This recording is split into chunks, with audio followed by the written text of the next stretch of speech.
ครับผมไหนๆก็ถอดออกมาแล้ววันนี้จะมาสาธิตการถอดหัวในหรือว่าอะไรหัวในนะครับซึ่งมีคอม้าอันนี้เขาเรียกว่าคอม้าแล้วก็หัวในนะครับ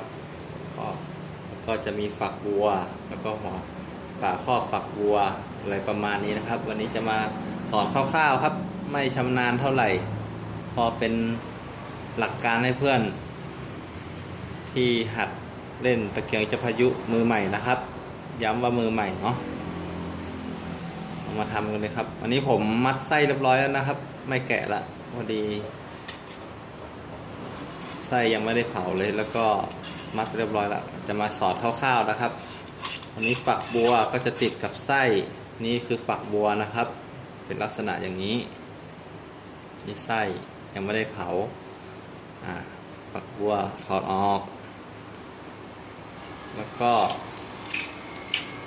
นี่ครับที่หมุนฝักบัวใส่เขาเรียกอะไรไม่รู้จำไม่ได้ละไว้ตรงนี้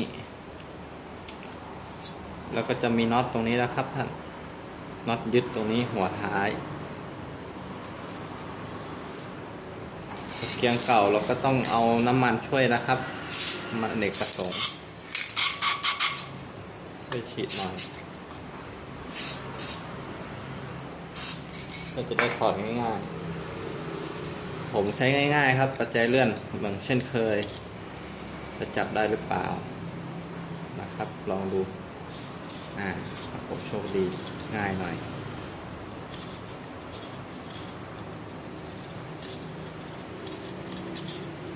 หมุนน็อตตัวนี้ออกมา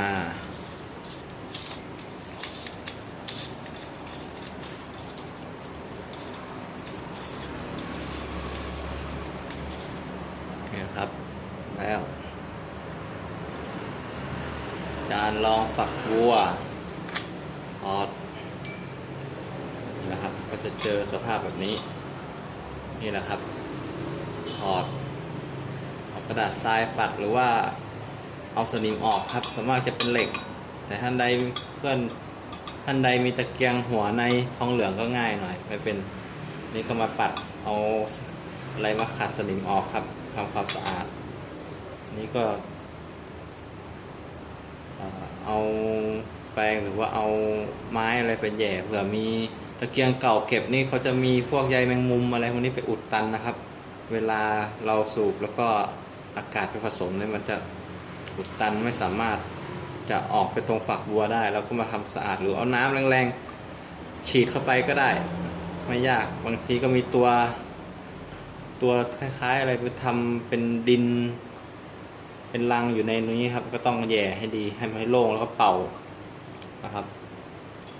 อันนี้เสร็จแล้วครับขั้นตอนการถอดก็มีแค่นี้ง่ายๆครับหวังว่าเพื่อนๆคงเอาไปท